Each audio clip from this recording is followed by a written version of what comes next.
جنت جو ہے ماں کے قدم کے نیچے ہے اور جنت کا دروازہ باپ کے قدم کے نیچے ہے۔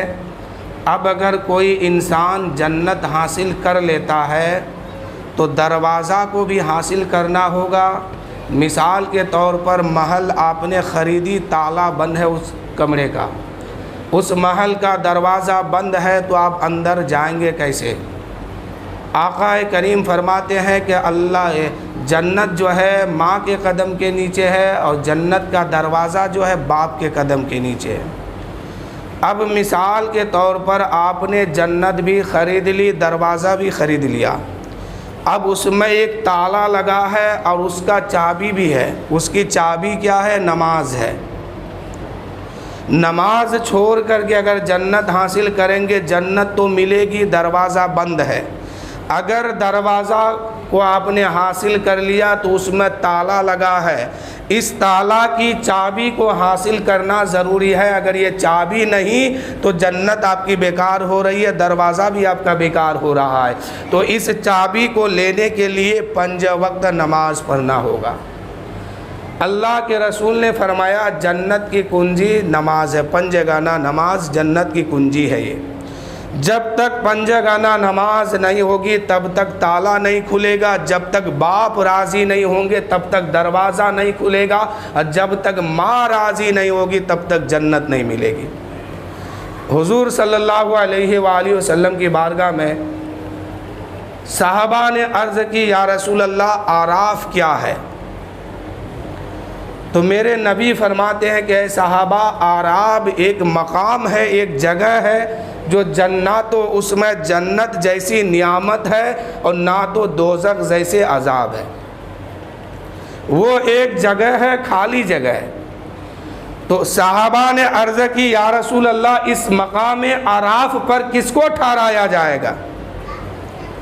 تو میرے نبی فرماتے ہیں کہ اس مقام اعراف میں وہ لوگ ٹھہرائے جائیں گے جو دنیا میں رہ کر کے نماز بھی پڑھے گا، روزہ بھی رکھے گا، عبادت بھی کرے گا، حج بھی کرے گا، زکوٰۃ بھی دے گا، اللہ کی راہ میں اللہ کی محبت میں شہید بھی ہو جائے گا اور شہید کہلائے گا بھی، لیکن اگر ماں کی نافرمانی کر کے آئے گا، باپ کی گستاخی کر کے آئے گا تو جنت ایسے لوگوں کو نہیں ملے گی۔ ان لوگوں کو اسی مقام اعراف میں ٹھہرایا جائے گا، ان کی ماں اور باپ کو بلایا جائے گا، اگر اس کے ماں اور باپ اس کو معاف کر دیے تو جنت اس کو ملے گی، اور نہیں معاف کیے تو جنت اس کو نہیں ملے گی۔ 3 چیز یہ ضروری ہے، ماں کو بھی خوش کرنا، باپ کو بھی خوش کرنا، اور جنت کی کنجی یعنی نماز بھی پڑھنا۔ اگر ان تینوں میں سے ایک آپ کر کے جا رہے ہیں، 2 چھوڑ رہے ہیں تو کامیاب نہیں ہے، 2 کر رہے ہیں، 1 چھوڑ کے جا رہے ہیں تو بھی کامیاب نہیں ہے۔ اللہ کے رسول فرماتے ہیں کہ جو بچے، جو بیٹا یا بیٹی اپنی ماں اپنے باپ کو تکلیف پہنچائے تو مجھے ڈر ہے کہ وہ مرے گا تو کفر کی حالت میں مرے گا۔ یہ میرے نبی کا فرمان ہے۔ آج اگر معاشرے میں دیکھا جائے تو اس بوڑھا اور بوڑھی کا حال یہ ہے جیسے اور بھکاریوں کا حال ہے۔ آج سماج میں یہ ہوتا ہے کہ اگر کوئی اچھی چیز آپ بازار سے لے کے آتے ہیں تو ماں باپ سے چھپا کے لاتے ہیں، اپنے بچوں کو ماں باپ سے چھپا چھپا کے دیتے ہیں۔ یہ بوڑھا اور بوڑھی وہی ہے جو کوئی اچھی چیز ان کے ہاتھ میں آتا تو یہ اٹھا کے رکھ دیتے تھے اور کہتے تھے کہ میرے بیٹے آئیں گے تب ہم ان کو کھلائیں گے۔ ان کا مقام یہ ہے، اور آپ کا حال یہ ہے کہ ہم ان سے چھپا چھپا کے اپنے بچوں کو دیتے ہیں۔ نہیں میرے بھائی، اللہ کے رسول فرماتے ہیں اگر ماں کہہ دے کہ میرے بیٹے تم میرے لیے اپنے بچوں کو چھوڑ دو، اپنی بیویوں کو گھر سے نکال دو، تو میرے آقا فرماتے ہیں کہ اس بیٹے پر فرض ہے کہ اپنے بچے کو چھوڑ دے، اپنی بیوی کو چھوڑ دے۔ یہ حدیث ہے سرکار کی۔ ماں کی عظمت یہ ہے کہ اگر ماں کہہ دے کہ تم اپنے بچوں کو یہاں سے نکال دو باہر تو اس بیٹے پر فرض ہے کہ وہ اپنی ماں کی بات کو مان کر کے اپنے بچے کو گھر سے نکال دے۔ لیکن یہ عظمت بتانے کے لیے کہا گیا. ایسا کوئی ماں باپ اب تک دنیا میں نہیں دیکھے ہیں جو اپنے پوتا یا پوتی کو گھر سے نکالنے کی بات کرتی ہو. یا میں نے تو یہ دیکھا ہے اب تک کہ باپ سے زیادہ دادا اور ماں سے زیادہ دادی ہو کر کے اپنے پوتا پوتی سے پیار کرتی ہے. جتنے آپ اپنے بچے سے پیار کرتے ہیں اس سے کئی ہزار گنا زیادہ آپ کا باپ آپ کی ماں اپنے پوتا پوتی سے پیار کرتی ہے. لیکن یہ سمجھانے کے لیے کہا گیا کہ ماں کی عظمت یہ ہے اگر ماں کہہ دے تو آپ کو کر گزرنا ہے. اگر مرتبے میں ماں کی اہمیت زیادہ ہے لیکن اگر دیکھا جائے تو باپ کا حکم جو ہے فرض ہے. اگر ماں اجازت دے دے نفلی حج کرنے کے لیے اور ماں اجازت دے دے سفر تجارت کے لیے اور بیٹا نفلی حج کرنے کے لیے گھر سے اگر باہر نکلتا ہے باپ اگر روک دے تو اب اس بیٹے پر بھی فرض ہوتا ہے اور اس ماں پر بھی فرض ہوتا ہے کہ اس باپ کے حکم کو مان لے. یہاں مرتبہ باپ کا زیادہ ہے اس لیے کہ باپ کا حکم ماننا بیٹے پر بھی فرض ہے اور اس عورت پر بھی فرض ہے اس لیے کہ شوہر کے حکم کے بغیر بیوی کچھ کر نہیں سکتی ہے. شوہر اجازت دے تبھی کچھ کر سکتی ہے نفلی عبادت. تو یہاں اس مقام پر آئیے گا تو باپ کا حکم زیادہ مانا جائے گا لیکن ماں کا مرتبہ زیادہ ہے.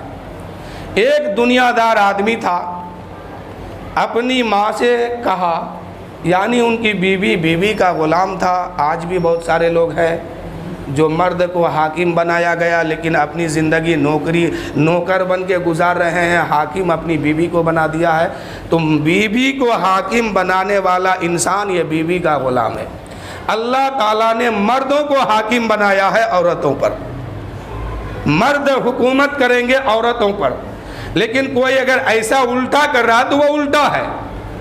لیکن اللہ نے حکم دیا کہ تم حاکم ہو اپنی بیویوں پر, حکومت تیری چلنے والی ہے.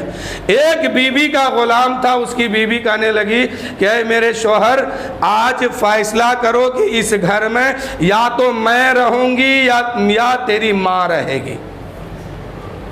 اگر ماں سے کہہ دیا جائے کہ اے میری ماں آج فیصلہ کرو کہ اس گھر میں تیری ماں کی ماں کے بارے میں اگر ماں سے پوچھا جائے, یعنی ایک لڑکا اپنی نانی کے بارے میں اپنی ماں سے سوال کرے کہ میری ماں آج فیصلہ کرو کہ اس گھر میں چاہے تو رشتہ داری مجھ سے چلے گا یا پھر تیری ماں سے چلے گا, تمہیں فیصلہ کرنا ہے. تو وہ ماں جو ہے ہنس کر کے مسکراتے ہوئے کہہ دے گی اے میرے بیٹے تم کو تو میں اپنی ماں سے بھی زیادہ اہمیت دیتی ہوں, تم کو تو میں اپنی ماں سے زیادہ ترجیح دیتی ہوں. میں اپنی ماں کی رشتہ کو توڑ دوں گی اور تجھ سے رشتہ جوڑ لوں گی. ماں کا یہ حال ہے.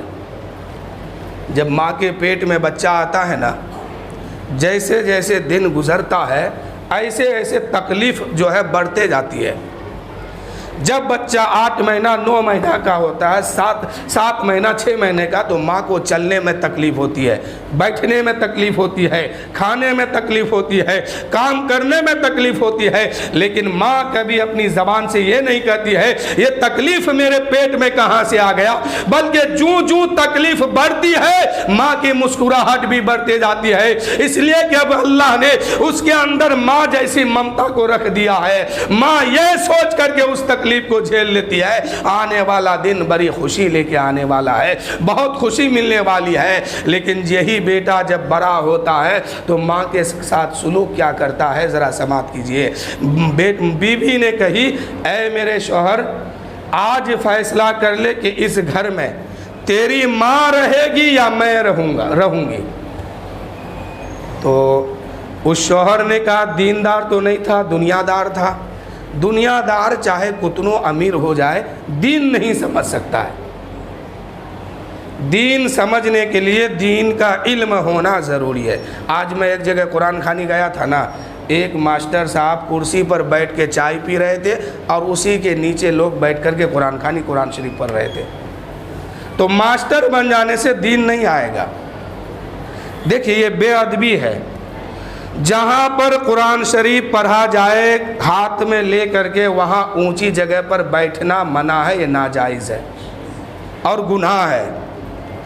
خود ماسٹر ہو کے چائے پر چائے پی رہا، نیچے لوگ قرآن خوانی کر رہے ہیں، پارا سب کے ہاتھ میں پڑھ رہا ہے، وہ اسی کے بغل میں کرسی میں بیٹھا ہوا ہے، یہ بے ادبی ہے۔ پڑھ لینے سے خالی نہیں ہوگا، دین سیکھنا ہوگا۔ جب تک دین نہیں سیکھیں گے تب تک جو ہے دین کی اہمیت بھی سمجھ میں نہیں آئے گا۔ قرآن جیسی کتاب جو دنیا میں اور کتاب نہیں ہے، اس قرآن میں ساری باتیں جو ہے یہ اللہ کی بولی ہے، بولی یہ اللہ کی بولی، اللہ کا فرمان ہے۔ اس کے ایک حرف کی توہین کرنا کفر ہے۔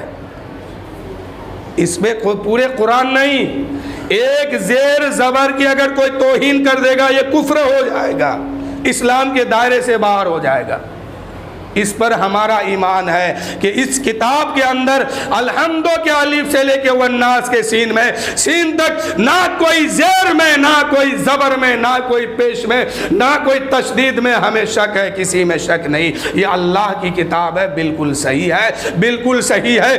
ارے اس کتاب کی فضیلت یہ ہے اگر کوئی پڑھنا نہ بھی جانتا ہو اس پر انگلی رکھ کر کے کہہ دے اے مولا یہ کتاب تیری ہے، یہ بولی بھی تیری ہے، سب صحیح ہے، سب صحیح ہے، یہ بھی صحیح ہے، یہ بھی صحیح ہے، اگر یہ کہتے ہوئے پورے قرآن پلٹ دے گا تو انشاءاللہ میں پورے ذمہ داری سے کہتا ہوں